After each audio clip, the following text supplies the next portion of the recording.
Sveiki gyvi sveteliai. Esam Kuršių ainiai. Atvykom nuo pasaulio krašto. Ten, kur smėlio pusnys, dideli vandenys telkšo. Tas kraštas mažoji Lietuva vadinasi. Atvežėm jums dovanų, saulės ašarų, gintaro lašų. Sugavom ir žuvį milžinę. Tik kol atvažiavom, tai padžiuvo ir susitraukė. Bet tegul į visus jūsų norus pildo. Simonas iš Tilžės. Atkeliavau iš 18 amžiaus pabaigos. Matot, mano kelnės netokios ilgos kaip kitų. Turiu ir mamos numegztas kojines. Tai nauja mada iš Vokietijos.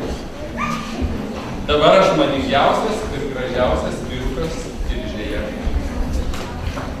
Štai ir mano žmona Tilžė. Ir vaikai Urtikė ir Dovas.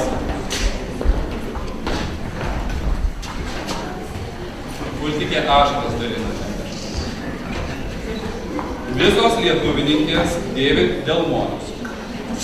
Tai mažos rankų darbo rankinės.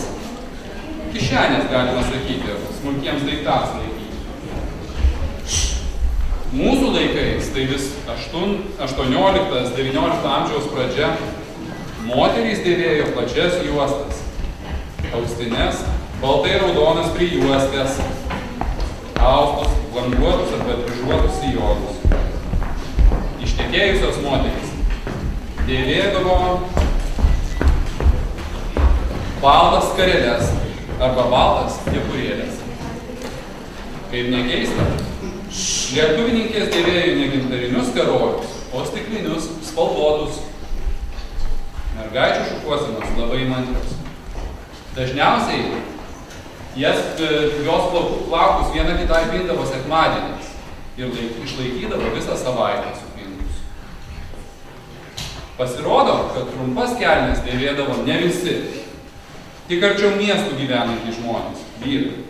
O kitur, tarkim Ragainėje, dėvėjo senoviškiau, ilgas kelnes ir sermėgas. Susijuosdavo juostomis, ne diržais. O štai mano laikų jaunieji Grėtė ir Inskys. Štai koks nuotakos tykas. Iš prabangaus atsomo. Ne vieną markę kainavo. Viršuje paprastai puošiamas gėlių vainikėliai. Jaunikis vilki, brangęs sermėgą, pasipuošęs rankų darbo kryželiu su vinėtu viršu. Irgi labai madingas, mano konkurentas. Irgi su trumpom kelnėm, megztom kojinėm. Bet ne tokios šaržas. Mano sesuo Evikė. Dar netekėjusi, todėl gali nedėvėti jokio galvos apdangalo, o pintis savo kasas įmantriai. Kai taps jaunamardė, dėvės štai tokį neriniuotą baltą kyką su nametėliu. Kai turės vaikų, privalės dėvėti baltą skarelę, kaip kad mano žmona. 19 amžiaus pabaigoje ir vėliau mano krašto žmonių apranga gerokai pakito. Tai nulėmė ne tik miesto įtaką, kur galėjo įsigyti gatavų medžiagų, bet ir liuteronų tikėjimas. Moterų kostiumas prarado savo ryškias spalvas ir egzotiškus galvos apvalinius. Tamsios spalvos. Tamsios spalvos pradėtos laikyti ne tik gero skonio, bet ir doro, pamaldaus gyvenimo įrodymu.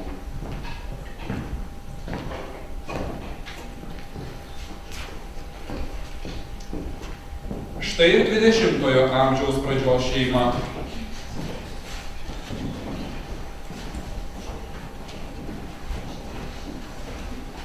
Dar vis dėvimi austiniai sijonai, bet jau atsiranda pirktiniai, gofruoti sijonai, bei pirktinės šilko prijuostės. Imta dėvėti tamsų švarkelį. Susiaurėjo juostelės, Delmonai vis dar siuvinėjami, bet jau puošiami karoliukais. Moterių galvas dengia pirktinės skaros ar tamsios kepurėlės.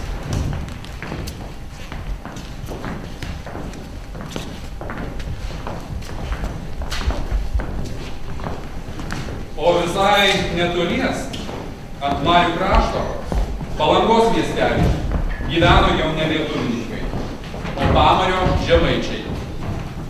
Jie ne tik kitaip rengės, bet ir visai kitokį gyvenimą gyveno. Kitokią muziką grojo, visai kitoniškas dainas dainavo.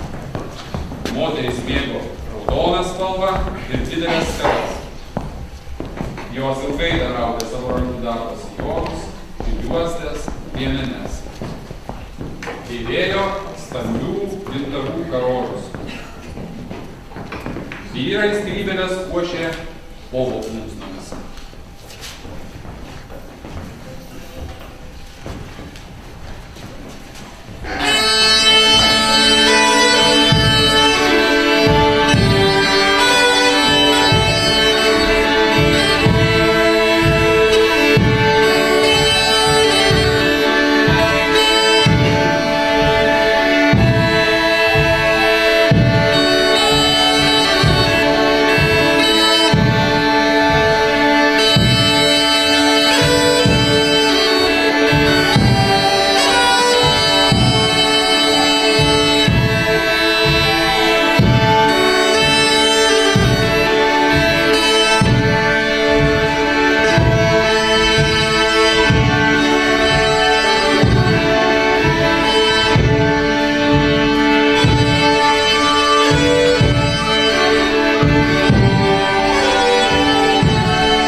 O kur neteko, tenai ir toliau jų marės liuliavo, o tame marių dugne gyvena tokios žuvys, pusiau žuvis, pusiau moteris. Sako, kad tos žuvys išmoko giedoti, o nuo jų giedoti išmoko ir žmonės.